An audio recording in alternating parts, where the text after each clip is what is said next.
fait extrêmement plaisir. J'espère que vous allez encore très bien. Et du coup, me voilà, bienvenue. Bonjour à tous. Donc ça va être un petit peu ce qui va être tout le temps maintenant sur les lives. Je voulais donner un côté un petit peu plus vivant au live, du coup, j'espère que c'est réussi, du coup. J'ai eu un iPhone il y a quelques semaines et du coup, j'ai découvert cette fonctionnalité. Donc je me suis dit que ça pouvait être pas mal, étant donné que je voulais pas forcément montrer mon visage sur Twitch. Donc voilà, j'espère que vous allez tous très bien et que on va passer une bonne émission ensemble, du coup. Je suis pas là pendant les 2 prochaines semaines. Donc voilà, et comme je vous avais promis de faire un live un petit peu pour les débutants, etc., je me suis dit, on va pas les abandonner. On a la forme. Et oui, pour ceux qui se demandent, le Memoji, il bouge sa tête en même temps que moi. Donc voilà. En fait, je me dis, il y a moins de monde, peut-être parce que les gens sont au travail, en fait, tout simplement. Mais là, je peux changer, hein, si vous voulez, je peux mettre n'importe quoi, je peux mettre un petit chien et tout, hein. Mais bon, on va rester sur mon Memoji, ça va être déjà très bien. C'est très fort, c'est plus vivant, c'est vrai. Beau boulot encore, merci Alan. Du coup, ça c'est l'écran, normalement, offline de Twitch. Je l'ai changé, et du coup, je vous l'affiche là, juste là. Donc là, en fait, vous voyez que on sera en live, du coup, bah, à gauche, c'est moi, c'est mon émission. Alex, bras droit et moteur de Crypto Future. Crypto le matin, vous avez les horaires et tout. Au milieu, il y a Mathéo, c'est des horaires aléatoires qu'il va vous donner sur son Twitter, tout simplement. Et à droite, c'est Alan, le petit nouveau, du coup, qui est arrivé il y a 2 semaines. Le petit nouveau, il est plus grand que moi, enfin, il est plus âgé que moi, bref, je suis un connard. Du coup, ouais, c'est le nouveau, du coup, qui est sur la chaîne, qui est dans le chat aussi, qui a fait un live hier soir. Du coup, lui, ça sera tous les jeudis à 20 h. Et bah, comme vous voyez, je vais pas vous dicter tous les sujets qui seront abordés dans nos lives, mais voilà. Voilà. Je pense que CF le mettra sur Twitter, du coup, et ça vous permettra de vous repérer un petit peu. Ça fait comme un emploi du temps, en fait, tout simplement. Donc voilà. Je voulais vous dire, disclaimer, je ne suis pas un pro. Donc là, en fait, ce que je vais faire, c'est que je vais vulgariser la vulgarisation. C'est-à-dire que moi, j'ai appris quelque chose, enfin, plusieurs choses et tout, au niveau de la blockchain, au niveau des wallets, etc. Et je vais essayer de vous l'expliquer à ma manière. Donc, s'il y a des choses qui sont pas vraiment claires, dites-moi de réexpliquer. S'il y a des choses que je ne sais pas, je vous dirai je ne sais pas. Je préfère dire je ne sais pas plutôt qu'essayer de vous donner des fausses informations. Et par contre, s'il y a des choses qui sont vraiment très floues pour vous et que j'ai du mal à expliquer, je vous dirai allez faire vos propres recherches et tout. Je pourrais même vous donner des petites infos à aller chercher sur YouTube. On peut lancer un sondage là sur 120-130 viewers, ouais, à peu près. Combien ont dans leur famille des personnes qui investissent? Vous mettez +1 par exemple. Si vous avez justement des personnes de votre famille, plus de 10 personnes de votre famille qui investissent dans les cryptos ou dans les marchés traditionnels. Donc voilà, vous mettez +1. Et si c'est pas le cas, par exemple, vous mettez -1. Un cousin a acheté du Doge quand Musk a pris son chien, ça compte. On va pas débattre là-dessus, mais les gars, si vous venez ici et que vous êtes parti sur le fait que... Alors, on a pas mal de +1 quand même. Hein. On a pas mal de +1. Moi, si je dois vous dire un truc, c'est que dans ma famille la plus proche, c'est que mon père. Hein. Il y a que mon père qui investit, et encore, c'est moi qui l'ai mis à investir. Donc moi, ce serait plutôt un -1. Père, oncle, belle-mère. Mon fils est dedans depuis 4 ans, il m'a convaincu il y a 1 semaine. Bah, c'est super bien. Moi, ça me fait plaisir de voir les enfants et tout qui incitent les parents à investir, c'est trop bien. Alors, il y a Slim qui nous dit, le souci des cryptos, c'est que les nouveaux arrivent souvent quand il y a une euphorie. Ils investissent à ce moment et paf, le crash. Donc ils perdent et fuient. Ouais, mais justement, il faut leur expliquer, et c'est ce qu'on essaye de faire avec Mathéo, avec Alan Trading et tout. Investissez seulement ce que vous pouvez vous permettre de perdre, et n'investissez pas n'importe comment. Ne mettez pas tout votre PEL lorsqu'il y a de l'euphorie, etc. Donc on va commencer dans le dur directement. On fait pas d'investissement aujourd'hui, du coup, on va parler fondamental, ça j'ai déjà dit. On va juste vulgariser et répondre surtout à vos questions. On va débattre un petit peu sur les projets blockchain, etc. Donc voilà. Ouais, du coup, on va comprendre globalement, grossièrement la blockchain. Et ça va vous permettre aussi peut-être d'avoir des petits tips, expliquer à vos proches à Noël qu'est-ce que c'est les cryptos et si on sent un petit peu sceptique. Je sais que moi par exemple, je suis plus à l'aise depuis 1 an maintenant, ça fait plus d'1 an que je suis sur les cryptos, et je suis de plus en plus à l'aise, j'ai acquis de plus en plus de connaissances, et donc j'aurai un petit peu de répartie. Par exemple, on me sort que c'est une arnaque, le bitcoin, etc. Ce que je n'avais pas il y a 1 an par exemple, alors que je kiffais déjà. On va commencer par expliquer du coup ce que c'est la blockchain. Alors, la blockchain, c'est tout simplement, alors enlevez-vous de la tête que c'est que les crypto-monnaies. La blockchain, ça peut être transfert de données, ça peut être des transferts de... C'est-à-dire que la blockchain, elle peut être applicable par exemple à une entreprise pour transférer des dossiers automatiquement et plus rapidement, et sécurisé, de manière sécurisée, attention, sans éviter de passer par un drive, etc. Au moins là, la blockchain, on pourrait directement passer par le réseau en fait, tout simplement, directement, sans passer par un drive qui est centralisé. Encore une fois, la blockchain, c'est pour éviter de passer par un monde centralisé, pour éviter de passer par d'autres entités auxquelles on pourrait faire confiance, et faire simplement confiance à tout le monde, faire confiance à personne aussi, on le verra après. La blockchain est un registre de comptes distribué et open source, voilà, c'est open source aussi. C'est-à-dire que vous pouvez voir toutes les transactions, c'est ce que j'ai marqué juste après. Vous pouvez voir toutes les transactions, vous pouvez voir les wallets de tout le monde, etc. Sauf que c'est pseudonyme, c'est-à-dire que vous n'allez pas voir par exemple Jean Dupont à 32 bitcoins sur son truc. Sinon, bah, tout le monde va faire des recherches sur lui, trouver son adresse, lui péter la gueule, lui soutirer ses bitcoins, et basta. Parce qu'on rappelle aussi que les bitcoins, ils sont pas sécurisés dans une banque, mais c'est vous qui les possédez, sur votre wallet. Ou alors sur Binance, mais c'est pas vraiment vos bitcoins, enfin bref, on va pas rentrer dans les détails. En gros, sur Binance, c'est comme si vous mettiez vos cryptos dans une banque, et donc ça sert absolument à rien parce que c'est centralisé. et donc vous n'êtes pas du tout décentralisé. C'est pour ça que je propose à beaucoup de personnes de mettre ça sur des wallets décentralisés. On va y venir juste après. Donc voilà, par contre, si vous connaissez l'adresse d'un de vos proches, vous pouvez voir tout à fait quelles transactions il fait sur ces trucs, sur ces wallets, etc. C'est pour ça que ça peut faire un petit peu débat, mais d'un autre côté aussi, on compte sur la décentralisation pour que ça soit une sécurité par rapport à beaucoup de choses.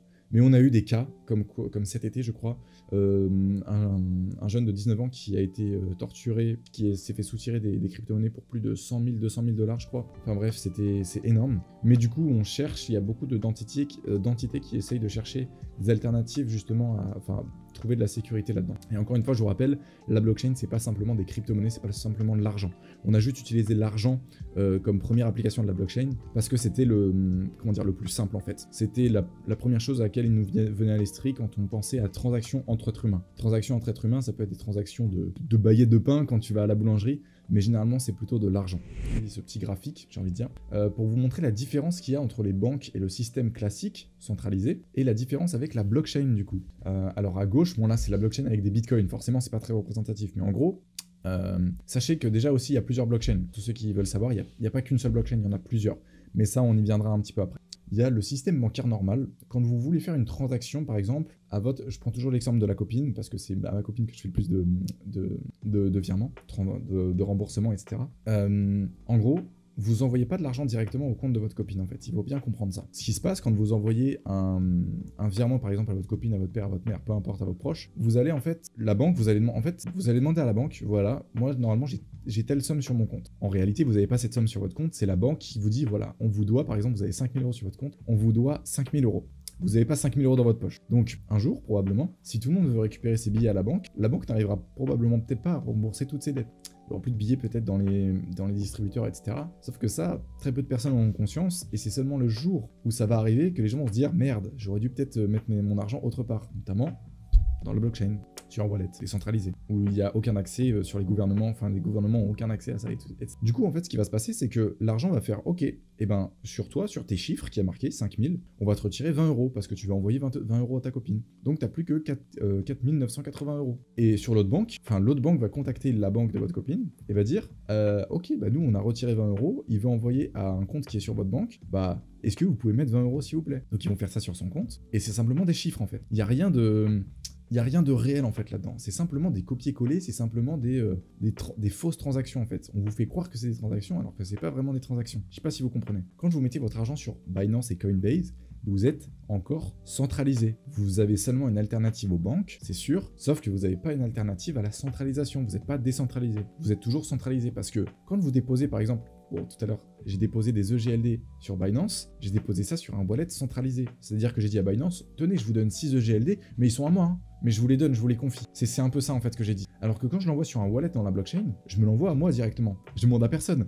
C'est mon wallet à moi, j'ai ma clé privée, c'est moi et uniquement moi qui suis là en mode, c'est ma clé privée, c'est mon argent tout simplement. Pour passer au deuxième graphique, ici là, de ce côté-là, c'est la décentralisation. Quand vous voulez envoyer une transaction à votre copine, personne ne vous dit est-ce que vous avez le droit ou non. Personne ne vous demande votre autorisation. En revanche, c'est les mineurs de Bitcoin qui vont sécuriser cette transaction. C'est-à-dire que nous, dans la transaction, on peut dire par exemple « Ouais, j'envoie 20 000 Bitcoins à ma copine, comme ça elle va avoir plein d'argent ».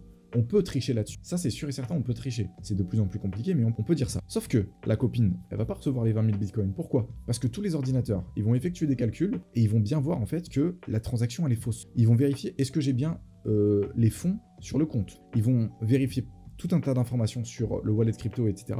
Et s'ils voient que j'ai pas les fonds nécessaires, la blockchain va tout simplement refuser la transaction, tout simplement. En revanche, si la transaction passe, mes bitcoins vont réellement entre guillemets bien sûr, mais ils vont, ils vont être transférés d'un wallet, de mon wallet, à celui de ma copine, tout simplement. Et ça sera pas du copier-coller, etc. Ça sera vraiment une vraie transaction parce qu'on pourra justement aussi tracer ses bitcoins en fait si vous voulez. Par exemple si ma copine achète de la drogue, ce que je pense pas, mais si par exemple un de vos proches achète de la drogue avec ce bitcoin, et ben dites-vous que le bitcoin que vous lui avez transféré a servi à acheter de la drogue. Et voilà, et c'est comme ça après qu'on peut remonter aussi des réseaux, etc. justement si la personne a acheté de la drogue avec une certaine adresse, etc. Enfin bref. En revanche, il va falloir qu'on le déclare aux impôts, parce qu'il y a ça aussi. Lorsque vous dépensez des plus-values, que vous repassez vos plus-values crypto en euros, vous allez payer des taxes. Vous allez payer 30% de taxes. Si vous déclarez, bien sûr. Si vous déclarez pas, après ça, c'est pas mon problème et tout. Mais si vous voulez être dans la légalité, d'ailleurs, je vous invite à être dans la légalité, aucune illégalité ici dans la blockchain, etc., sur ces lives, il va falloir justement payer les taxes. Il y a une petite alternative qui est arrivée il y a pas longtemps, de Ledger, qui s'appelle, où ils ont sorti une carte qui s'appelle CryptoLife. Alors Ledger, si vous voulez, c'est des clés USB qui vont se brancher à vos ordinateurs, et quand vous allez vouloir valider les transactions à d'autres personnes, vous allez devoir cliquer sur un bouton et accepter les transactions par vous-même physiquement. Donc c'est-à-dire que c'est inviolable au niveau, il faut que vraiment quelqu'un le fasse à votre place physiquement. Ça peut pas passer par des hacks, de prendre le contrôle de votre PC ou quoi. Et en fait, ils ont sorti une carte, juste ici. Ils ont sorti une carte justement qui peut vous permettre en fait d'acheter des crypto-monnaies sans payer les taxes. Comment ça marche? En fait, lorsque vous allez vouloir dépenser, par exemple, je sais pas, vous voulez acheter un truc à 100 €, et ben en fait, Ledger, vous allez configurer justement quelle crypto-monnaie vous voulez enlever de votre wallet lorsque vous dépensez ces 100 €. Et en fait, Ledger, quand vous allez dépenser 100 €, ça va être des 100 vrais euros, ça va pas être des crypto-monnaies qui seront mis en fiat. En fait, ils vont vous prendre sur votre wallet par exemple des USDT. Si vous avez dit, voilà, moi je veux que les USDT soient dépensés quand je dépense avec ma carte, et bien ça va être des USDT qui vont être enlevés. Et en fait, ça va être vraiment, vous allez prendre des crédits. Et donc ça, c'est légal encore aujourd'hui par la loi. Et donc c'est une très bonne alternative pour tout ce qui est transactions crypto, etc. Et donc, il disait aussi, il faut que les cryptos aient une valeur pour qu'elles puissent être échangées. Moi, je suis pas vraiment d'accord parce que, bon, c'est sûr qu'aujourd'hui, on se repose beaucoup sur le fiat. Mais imaginons demain. La majorité des gens utilisent les crypto-monnaies et en ont marre du système bancaire actuel. Ce qui fait que demain, imaginons qu'une bouteille de shampoing vale 0,1 EGLD. C'est une crypto-monnaie avec une blockchain et tout qui est pas mal, qui a fait beaucoup parler d'elle en ce moment. Imaginons que ça vaille 0,1 EGLD, une bouteille de shampoing. Et ben il y a des personnes sur leur compte qui vont avoir, je sais pas moi, peut-être 100 EGLD. N'allez pas voir les prix maintenant parce que ça serait aberrant, mais en gros voilà. Imaginons qu'on ait 100 EGLD. Et ben d'un jour à l'autre, les personnes ne vont pas perdre de l'argent parce qu'ils auront toujours ces EGLD en fait, si vous voulez. Ils auront toujours 100 EGLD, peut-être d'autres auront 200, peut-être d'autres auront 20 et tout. Ils vont pouvoir aller acheter cette bouteille de shampoing sans que ça change par rapport à leur crypto-monnaie. C'est-à-dire que la bouteille de shampoing n'aura pas changé d'un jour à l'autre, genre elle n'aura pas monté à 1 EGLD un jour parce que l'euro, parce que le GLD aura baissé de prix de fou et tout. Ou alors, en l'occurrence, elle n'aura pas baissé au niveau des EGLD. Je sais pas si vous comprenez, mais parce que d'un jour à l'autre, moi, hier, j'avais, bon, je vais pas vous dire mon solde en EGLD, mais d'hier à aujourd'hui, j'ai pas revendu mes EGLD, j'ai toujours 100 EGLD. Et dans un magasin où il y a des prix en EGLD qui changent pas, d'un jour à l'autre, je peux dépenser, je peux prendre des EGLD comme je le veux. C'est juste ma quantité d'EGLD. En fait, il faut plutôt voir ça comme ça. Et le problème, c'est qu'il y a beaucoup de gens qui voient aujourd'hui leur solde en crypto-monnaie, mais de manière en euros en fait. Ils disent, ouais, moi j'ai 2000 € d'EGLD. T'as pas 2000 € en EGLD, t'as 10 EGLD. Et d'un jour à l'autre, tu auras toujours la même quantité de crypto-monnaie. Et là, il y a Trekker qui nous dit un truc très intéressant, c'est que les prix seront toujours adossés à l'euro ou au dollar. J'y crois à long terme, c'est sûr, mais à très très long terme, genre dans 80, peut-être 100 ans, on se rendra compte que le système de l'euro, en fait, c'est du vent. C'est encore plus du vent l'euro que la blockchain. En fait. Parce que l'euro, c'est quelque chose où il y a juste une entité, la Banque Centrale Européenne, qui dit voilà, 1 euro, ça vaut 1 euro parce que nous, on le dit. Voilà. Et on a une légitimité à le dire parce que on a une influence politique et vous utilisez tous l'euro, donc écoutez-nous. Et c'est nous qui émettons les euros. Je suis d'accord. Par contre, la blockchain, c'est infalsifiable. Il n'y a presque pas d'inflation. Il y a des tokens qui sont inflationnistes, mais la plupart ne sont pas inflationnistes, sont même déflationnistes. Si par exemple, on avait comme référence le Bitcoin, on verrait le dollar qui ferait au bas toute la journée. Parce qu'on se référait par rapport au Bitcoin. En fait, il faut juste changer sa vision des choses. Il ne faut pas se dire, voilà, moi aujourd'hui, je veux payer en euros, je veux payer en crypto-monnaie. Et uniquement en crypto-monnaie. Et donc, les euros, je m'en fous. Donc aujourd'hui, demain, j'ai 10 EGLD dans mon wallet, je veux payer dans un magasin qui est full EGLD, et ben d'un jour à l'autre, je vais dépenser la même quantité d'EGLD. Un sujet très important, c'est qu'aujourd'hui, dans les pays développés, on se rend pas compte de la force de la blockchain. Par contre, dans les pays comme le Venezuela, comme le Salvador, etc., ils se rendent compte de ça parce qu'il n'y a pas d'inflation. Et pour eux, en fait, le Bitcoin est plus stable que leur monnaie nationale. D'un jour à l'autre, ils peuvent aller acheter un paquet de pâtes 1 $, c'est un exemple. D'un jour à l'autre, ils peuvent acheter un paquet de pâtes 1 $, le lendemain, c'est 10 $. Je pense que parler crypto sans connaître l'économie monétaire actuelle est une grosse erreur. Je suis d'accord avec toi, je connais pas l'économie monétaire actuelle, mais si tu veux entendre parler des gens qui connaissent vraiment à fond l'économie monétaire actuelle, c'est pas souvent. Et donc nous, on essaye à petite échelle d'apprendre. Moi, j'apprends tous les jours, etc. Et donc j'essaye d'avoir des discussions avec vous. Quand je fais un live, je suis pas là pour avoir la parole sainte. Je suis là pour essayer d'apprendre aussi, parce que moi, ce que c'est apprendre, tous les jours, je ne me couche pas sans avoir appris quelque chose. Tous les jours, depuis à peu près 1, 2, 3 ans, je me suis jamais couché sans avoir été plus con que le matin. J'ai toujours appris quelque chose. Et je suis d'accord avec avec toi, c'est je connais pas bien l'économie monétaire actuelle, je suis encore un jeune, j'ai 19 ans, mais j'essaie d'apprendre et de démocratiser, de parler avec vous de ça. En fait, on a une discussion entre potes autour de la blockchain, sans savoir vraiment beaucoup y connaître. Mais ne t'excuse pas pour ça, hein, franchement, je suis d'accord avec toi. Le prix du Bitcoin à 1 million, c'est 21 000 milliards de capitalisation. C'est un quart du PIB mondial, c'est vraiment possible de... Moi j'y crois, hein. Peut-être, tu sais, regarde le PIB mondial, à combien il s'est élevé il y a il y a 100 ans peut-être. Moi je parle de 2143 frérot, hein. C'est 120 ans. Donc regarde le PIB il y a 120 ans, c'est-à-dire en 1900, et je sais pas à combien il est, si vous pouvez me donner l'info sur le chat, je sais même pas si on arrivait à le calculer à l'époque. Et je pense que le PIB mondial était très choquant par rapport à celui qu'on a actuellement. Il y a l'Ether, la blockchain Ethereum, blockchain Elrond, Solana, Polygon, Binance Smart Chain. Pourquoi il y en a autant? Et bien en fait c'est tout simplement, il y en a qui sont plus ou moins rapides, d'autres plus ou moins décentralisés, d'autres qui sont plus ou moins sécurisés, et tout ça c'est ce qu'on appelle le trilemme de la blockchain. Alors je vais essayer de vous montrer. En gros, le trilemme de la blockchain, c'est tout simplement la scalabilité, la sécurité et la décentralisation. En gros, pour vous faire simple, si une blockchain est extrêmement décentralisée, c'est-à-dire qu'en fait, tout le monde possède par exemple la même quantité de jetons partout. C'est impossible à atteindre. Mais imaginons ça. Imaginons que tout le monde sur une blockchain ait par exemple 5 dollars, je vais encore revenir là-dessus, imaginons que tout le monde ait 5 tokens et que tout le monde sur la Terre ait la même chose. Et bien la blockchain, elle sera extrêmement décentralisée. En revanche, elle sera pas du tout scalable et pas du tout sécurisée. Et le but du trilemme de la blockchain, c'est un peu comme sur FIFA, je sais pas si vous connaissez un petit peu vous savez, les statistiques des joueurs et tout là. En gros, le but de toutes les blockchains, c'est d'atteindre justement ce point au milieu, d'être le plus sécurisé possible tout en n'étant pas trop décentralisé ni scalable, d'être le plus scalable possible sans être trop décentralisé non plus, parce que sinon ça veut dire qu'on perdrait de la scalabilité et de la sécurité, et ainsi de suite. Et donc, le but d'Ethereum 2.0, parce que là en fait, si vous voulez, Ethereum est en proof of stake, et donc il est pas du tout scalable, c'est-à-dire qu'il est pas du tout rapide. La scalabilité, c'est la vitesse des transactions en fait, si vous voulez, pour vulgariser un petit peu. Il est pas du tout scalable aujourd'hui, parce que les frais de transaction sont énormes. Par contre, il est très sécurisé et il est assez décentralisé, je crois. Donc en fait, son point, il peut se trouver à peu près, j'ai envie de dire ici. Voilà, à peu près ici. Et son but à Ethereum 2.0, en fait, c'est de passer en proof of stake. Et ensuite, du coup, que ça soit beaucoup plus scalable. On perd un peu de sécurité et de décentralisation, mais au moins, on arrive à être au milieu du trilemme de la blockchain et donc avoir limite la blockchain parfaite. Et c'est ce que beaucoup de blockchains n'ont pas vraiment. Par exemple, Elrond, j'ai envie de dire, il est plutôt ici. Ouais, il est plutôt par là, en fait, ici. C'est-à-dire qu'au niveau de la décentralisation, il est très mauvais. Par contre, au niveau de sa sécurité et de la scalabilité, les gars, il est extrêmement bon ce réseau. Donc voilà, il n'est pas très décentralisé parce que il y a beaucoup, Elrond possède beaucoup encore de ses tokens, la team possède beaucoup de ses tokens, Just Mining possède beaucoup de tokens, etc. Donc voilà, la décentralisation, c'est pas encore trop ça dans cette blockchain, et notamment on le voit au Maya Exchange, ils ont beaucoup de bugs, ils gèlent pas certains fonds, mais ils empêchent certaines personnes de pouvoir récupérer leurs gains, leurs rewards, etc. avant un certain temps. Donc voilà, c'est ça un petit peu la centralisation. Alors pour ceux qui connaissent pas Mister La Bourse, eh ben on va tout simplement vous le montrer. Mister La Bourse, alors là il n'y a pas marqué son nombre d'abonnés, mais il était à plus de 50 000 abonnés, il faut savoir. Et c'était une personne qui vendait du rêve et qui crachait aussi sur les autres personnes dans la crypto, notamment CF, Cryptomatrix, pour pas citer que eux, et qui disait n'écoutez pas ces personnes, enfin en gros il pouvait dire des choses comme ça, peut-être qu'il est même dans le chat, salut à toi, big up, hein. Désolé pour toi. En gros, déjà il faisait pas la promo, mais en gros il avait essayé de créer un projet qui s'appelait le IMO, je crois, enfin je sais le projet, mais bref, où il voulait faire de la tokenisation d'immobilier. Clairement le même projet que Realty, sauf que lui le problème c'est qu'ils étaient deux, je crois qu'il disait qu'il était avec son père, je crois, pour créer ce projet.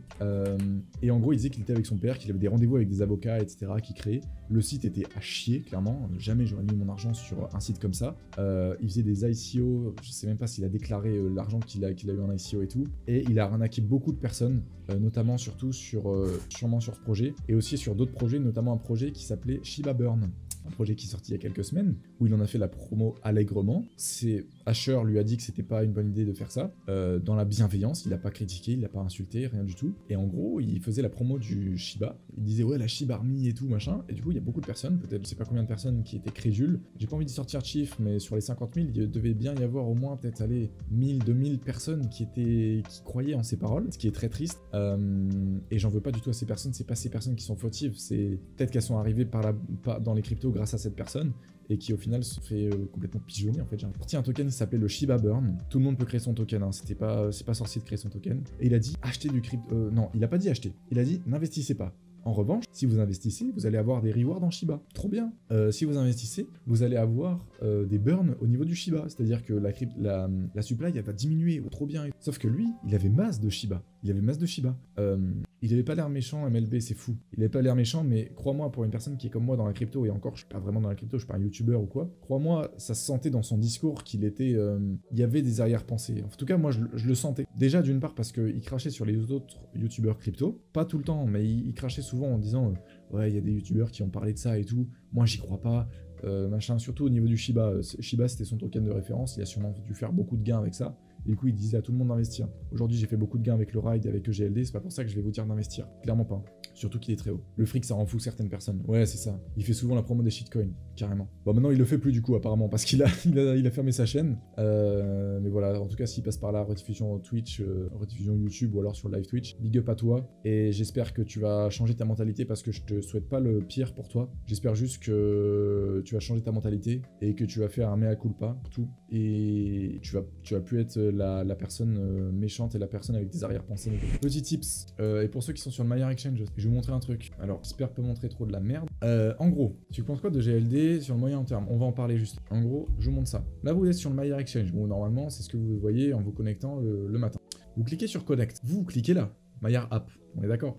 Ben moi je vous dirais plutôt de passer par ça. Parce qu'en fait, très peu de personnes le savent, mais ça c'est vraiment Maillard qui a instauré ça, et c'est vraiment la solution de simplicité, c'est pour la démocratisation. Mais pour les personnes qui veulent aller plus loin et être plus rapide au niveau des transactions, et au niveau pour que tout se passe sur votre PC, connectez-vous à ça. En fait, si vous voulez, quand vous allez sur Elrond Web Wallet, on va aller juste ici, Elrond Web Wallet, vous allez ici, et là vous allez créer sur Access Existing, et vous allez cliquer sur Recover Wallet. Vous allez entrer votre phrase secrète de Maillard, quand vous allez créer votre compte Maillard. Vous avez une phrase secrète, c'est en fait votre clé privée sur la blockchain. Donc vous entrez les mots, enfin bref, voilà, vous entrez tous les mots. Ensuite, la prochaine étape, vous allez devoir télécharger un fichier et créer un mot de passe. Ce fichier, gardez-le bien sur votre PC, en évidence ou alors dans un dossier un petit peu caché. Et le mot de passe, rappelez-vous-en. Parce que quand vous allez devoir, voilà, vous allez arriver sur cette page et vous allez devoir Select File. Et là, je vais mettre mon mot de passe, donc normalement il ne s'affiche pas, et je vais cliquer sur Access Wallet. Là, je vais pas le faire, parce que sinon vous allez voir mes crypto-monnaies. Mais vous allez cliquer sur Access Wallet et ensuite vous allez pouvoir vous connecter au Maillard Exchange grâce à ce wallet. Et tout restera du coup sur votre PC. Et lorsque vous allez devoir valider des transactions, vous allez juste à cliquer sur 4 boutons, voilà, comme des cons, j'ai envie de dire, c'est tout simple. Et comme ça, vous allez valider vos transactions super simplement, super facile. Pour toutes les personnes qui sont novices, quand vous créez des wallets, bon, je vous invite déjà à vous renseigner, mais quand vous créez un wallet, non pas sur Binance, vous n'avez pas le wallet, vous avez simplement un compte, comme un compte en banque. Donc pas besoin d'avoir des phrases secrètes ou quoi, en tout cas je crois. Par contre, si vous créez un wallet sur une blockchain, type ETH, Elrond, Solana, peu importe, vous allez avoir une phrase avec plein de mots en anglais. Ça peut être bold, ça peut être cinéma, enfin je sais pas si ça peut être cinéma, mais en gros ça peut être des verbes, ça peut être des mots en anglais, de maximum 7 caractères je crois, à la suite, donc 12 ou 24, et ensuite vous allez devoir les garder. Je vous mets en garde, ne gardez pas vos phrases sur votre PC, gardez-les. Moi, j'ai un petit tiroir dans mon appart où j'ai toutes mes clés notées à la main et pas en ordinateur ou quoi, parce que si une personne n'arrive pas à lire votre écriture, elle pourra pas déchiffrer. Donc ça c'est plutôt cool. Faites quelque chose. Vous divisez votre phrase en plusieurs morceaux. Alors ça peut être dangereux, mais d'un autre côté ça peut être très décentralisé. Et dites-moi ce que vous en pensez. Vous avez 12 ou 24 mots. Vous divisez cette phrase en 4 parties. 6 mots par 6 mots par 6 mots. Vous donnez 6 mots chez vos parents. Vous leur dites voilà, je vous donne 6 mots, toujours écrit sur un papier, sur un bout de papier, vous leur donnez les 6 mots. Vous leur dites voilà, cachez-les bien et tout, c'est un morceau de ma phrase, etc. Il y a d'autres personnes qui l'ont dans la famille, je vous dirai pas qui, mais il y a d'autres personnes qui l'ont dans la famille, et le jour où je veux récupérer les crypto-monnaies qu'il y a sur mon wallet, ou alors accéder sur mon wallet sur un autre ordi ou quoi, je vais devoir vous demander. Et donc, le fait de faire ça, ça sécurise encore plus. C'est-à-dire que si une personne un jour veut hacker, elle va devoir passer par des personnes de ma famille, mes parents, ma copine, peu importe, plein de monde, et va devoir récupérer tous ces morceaux de clés pour récupérer ma clé. Et ensuite, derrière, elle va devoir trouver mon mot de passe. Si un membre de la famille perd un bout, c'est fini. C'est ça. C'est pour ça qu'il faut bien leur faire prendre conscience que c'est de l'argent et que des fois, il peut y avoir plusieurs centaines de milliers. Mais demain, imagine, tu te fais cambrioler ou alors tu te fais torturer, les personnes vont dire ouais, t'as mis où ta clé privée et tout. Tu peux pas leur, comment dire, t'es obligé de leur donner, si tu veux pas mourir, t'es obligé de leur donner en mode bah voilà, ma clé elle est là et j'ai pas d'autre bout. Alors que si tu leur dis c'est des membres de ma famille qui l'ont, ça va commencer à le dissuader et il va dire merde, c'est cassé quoi. Un coffre virtuel qui garde tes mots de passe. Ouais, carrément, mais il faut pas que ça soit centralisé dans un cloud. Et il faut pas que ça soit sur un PC parce que si ton disque dur il crame, c'est mort. En gros, il y a quelque chose qui s'appelle D-Bank et qui centralise tous vos wallets. En tout cas, j'ai l'impression de centraliser tous vos wallets. Par exemple, là, vous voyez que j'ai 50$ sur Park&Swap qui sont en train d'être faits. Enfin, qui sont en train de charbonner sur la Binance Smart Chain. Et du coup, on voit Ethereum, Binance Smart Chain. Il n'y a pas toutes les blockchains. Par exemple, il n'y a pas Elrond. vendent encore. Il y a Ethereum, BSC, là on peut voir toutes les blockchains et tout. Mais par contre, je suis atteindre tous les wallets en même temps. Alors non, il n'y a pas de Discord pour la commu de CF. Par contre, quand tu achètes la formation, tu as accès à un Discord privé avec 2 lives par semaine, un par Alan Trading et un autre par Crypture du coup, Mathéo. Mais bon, il faut acheter la formation et donc si t'as pas les fonds ou si t'as pas forcément l'envie d'apprendre un max sur la crypto-monnaie et tout, je t'invite. À l'époque, il y avait un serveur Discord de Crypture. Finalement, il était fermé, je crois. Il a été enlevé parce que c'était, on n'arrivait pas à le gérer. Au pire, vous me confiez tous vos seeds. Promis, elles seront bien gardées. On n'en doute pas, on n'en doute pas. On n'en doute pas. Sauf que moi, je le ferai pas personnellement, mais j'en doute pas. C'est faux, hein, les gars. N'allez pas donner vos seeds à Magic War. Faut pas s'inquiéter. Si justement c'est l'avenir, les gens iront dans la crypto par eux-mêmes. Ouais, c'est sûr. Mais nous, on a pour but d'essayer de démocratiser et de dire aux gens allez-y plus vite que ce que vous n'auriez pu le faire si vous n'aviez pas écouté nos conseils. C'est possible que des blockchains disparaissent, tout à fait possible parce que là on a vu énormément de blockchains apparaître durant ce bull run et c'est possible que Elrond ou Solana disparaissent entre guillemets bien sûr. Elles vont pas disparaître mais elles vont baisser en classement, ça c'est possible. Notamment le jour où ETH 2.0 arrivera. Et je pense que le jour où ETH 2.0 arrivera, ça va lancer une nouvelle vague sur les cryptos, comme les NFT l'ont fait, comme la DeFi l'a fait. Et là, ça va lancer justement une nouvelle vague où on va trouver plus d'applications à faire. Si tu arrives à donner une définition claire et précise des NFT, bravo. Je vais prendre le même exemple que j'ai donné la semaine dernière, lundi, pardon. Vous êtes au restaurant. C'est un restaurant qui accepte les crypto-monnaies. Ce restaurant, vous payez toujours avec le même wallet, donc en soi la même adresse. Imaginons que vous payez avec la même adresse Ethereum, Solana, peu importe, avec des stablecoins qui sont sur Solana ou sur Ethereum. Le mec, la personne qui a ce restaurant, va se dire, cette adresse-là, j'aimerais bien savoir qui c'est, parce qu'il va peut-être pas se reconnaître qui c'est, qui a payé en crypto. Il va dire, cette adresse, elle a payé 50 fois dans mon restaurant depuis, ça fait 9 mois qu'elle vient, et elle a payé 50 fois, c'est un super client. Et ben, la personne, le patron du restaurant peut se dire, tiens, je vais créer un NFT pour cette personne. De là, je vais introduire ce que c'est qu'un NFT du coup. C'est une certification sur la blockchain, c'est un certificat comme quoi, qui a été donné par n'importe qui, ou alors qui peut être minté aussi, c'est-à-dire créé, non pas donné par quelqu'un, mais créé à partir de la blockchain, extrait de la blockchain, genre miné si vous voulez, minté. Et en fait, c'est un certificat comme quoi vous êtes bien le détenteur de ce truc. C'est pas simplement des images. Pour que ça soit plus visuel, l'homme a voulu mettre des images sur les NFT. Mais ça pourrait être très bien des vidéos, ça peut très bien être des sons, comme Booba l'a fait avec ses NFT sonores, de ses sons, de son dernier album. Il y a Bigfoot qui nous dit NFT, je dirais un certificat crypto authentifié, infalsifiable. Voilà, exactement.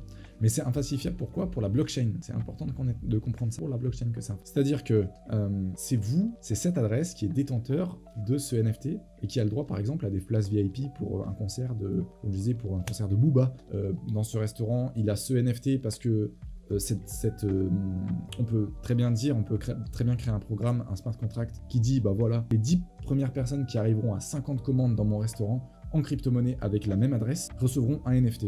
Et ces 10 personnes, elles auront droit à un repas gratuit par semaine dans mon restaurant. Et ça peut justement fidéliser une clientèle. Et donc on pourra être sûr que cette adresse, cette personne peut vous montrer son wallet avec ce NFT. Et si vous arrivez à l'authentifier, avec un QR code ou quelque chose comme ça, si vous arrivez à l'authentifier, alors vous pouvez être sûr que cette personne a le droit à un repas par semaine dans votre restaurant. Et c'est infalsifiable. Pourquoi? Parce qu'on fait confiance à personne, on fait pas confiance à une banque ou quoi, on fait confiance à la blockchain.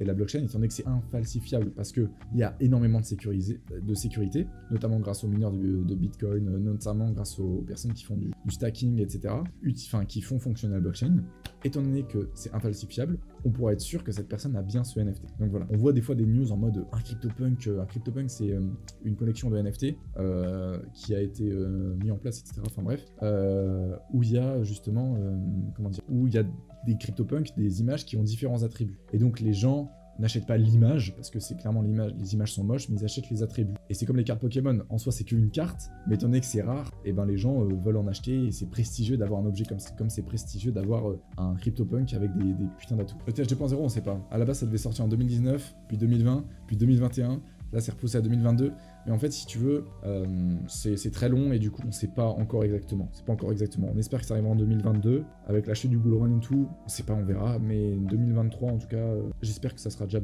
très bien avancé, voire même limite sorti. En gros, les bear markets c'est le période de plus bas et les bull runs c'est les périodes de plus haut, donc tenez je vais vous montrer ça, hop, tac, donc voilà c'est ça tout simplement, et donc là vous voyez, on voit bien, ça c'est le bear market quand ça arrive dans le bleu, Et le bull run, c'est quand ça revient dans le rouge. Enfin, le haut du bull run, c'est quand ça revient dans le rouge. Faut pas croire qu'on est en bull run ici. Là, pour moi, on est déjà à la fin du bull run. Le bull run, il commence à peu près là, quand on repart dans le vert, quand on arrive dans le vert. Donc là, vous voyez que là, c'était au niveau du bear market. On était vraiment entre vert et bleu. Et là, on est dans le bull run. Mais vous voyez que le bull run, il s'allonge.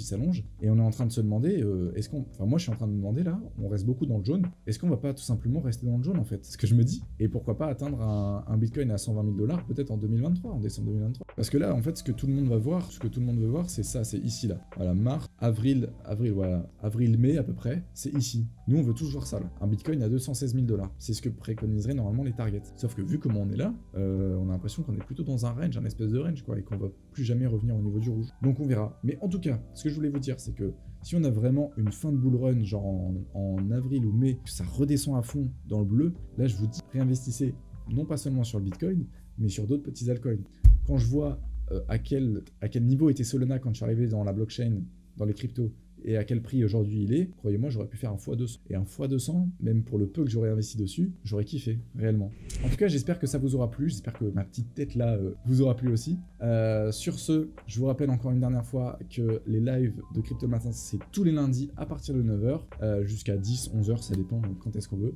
Merci à tous les followers qui sont arrivés durant ce live, merci à toutes les personnes qui sont restées jusqu'à là. Passez de bonnes fêtes, faites attention à vous avec le Covid qui repart, etc. Enfin voilà. Et à la prochaine tout le monde. Salut.